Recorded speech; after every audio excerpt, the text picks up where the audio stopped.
एक आदम नाम का फकीर था। वह नगर के बादशाह की बेटी से निकाह करने की ठान लेता है। सैनिकों ने उसे बताया कि अगर उसे बादशाह की बेटी से निकाह करना है तो तुम्हें ढेर सारे हीरे मोती लाने पड़ेंगे, और मोती समुद्र में पाए जाते हैं।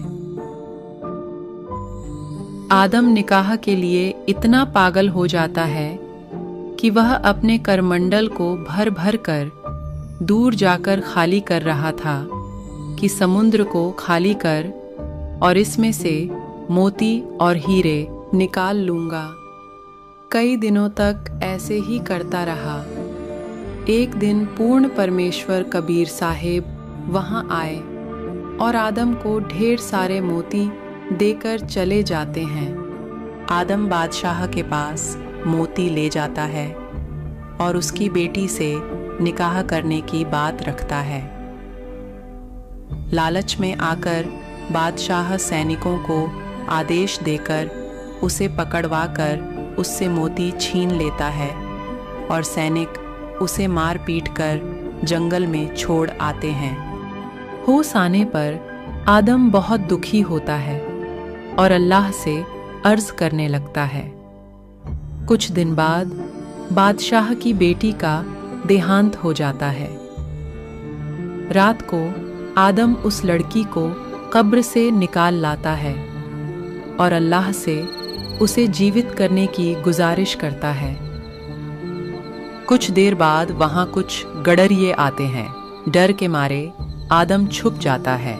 उन्होंने देखा कि एक लड़की की लाश पड़ी है। उनमें एक वैद्य था जिसने देखा कि यह बेहोश ही है, अपनी औषधि से इसे जीवित किया जा सकता है। उसने औषधि लड़की के मुख में डालकर एक नस से जहरीला रक्त निकाल दिया। कुछ देर बाद ही लड़की को होश आ गया, लेकिन उसे कुछ याद नहीं था।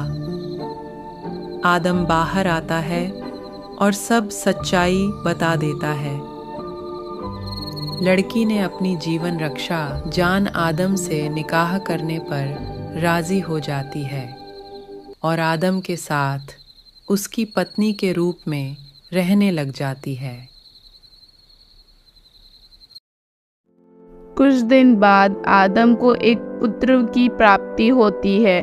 वह बच्चा बहुत सुंदर होता है। आदम रोज उसे नगर में एक मौलवी की पाठशाला में छोड़कर आता है और शाम को वापस लाता है।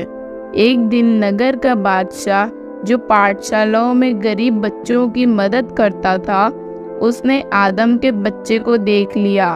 बादशाह ने बच्चे को देखते ही गले से लगा लिया, क्योंकि उसे वह अपनी बेटी की शक्ल जैसा सुंदर लगा। बादशाह ने कहा कि इस बच्चे को मैं लेकर जा रहा हूँ और उस फकीर को बोल देना कि मेरे महल में आ जाए और इसे ले जाए। आदम डरता हुआ महल में जाता है। बादशाह ने आदम से पूछा कि यह बच्चा किसका है? हमें इसमें हमारी बेटी नजर आती है। आदम ने कहा कि यह आप ही की बेटी का है।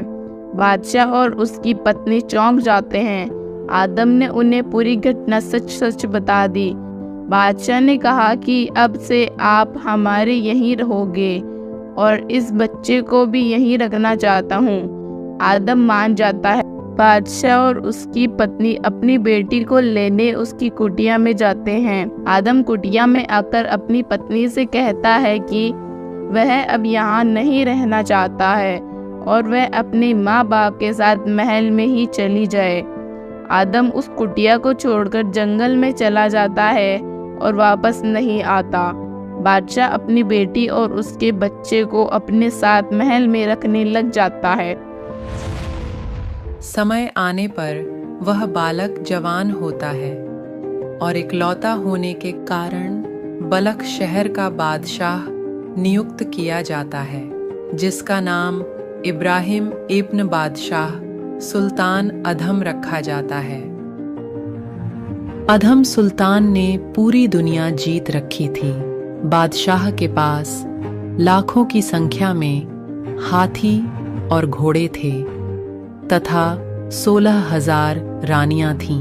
ये 2D एनिमेशन संत रामपाल जी महाराज के सत्संग प्रवचनों का अंश मात्र है।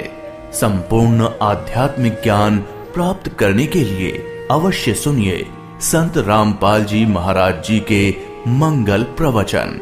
आप संत रामपाल जी महाराज जी के मंगल प्रवचन संत रामपाल जी महाराज एप्लीकेशन पर भी सुन सकते हैं तथा उनके द्वारा लिखी पुस्तकें भी डाउनलोड कर सकते हैं।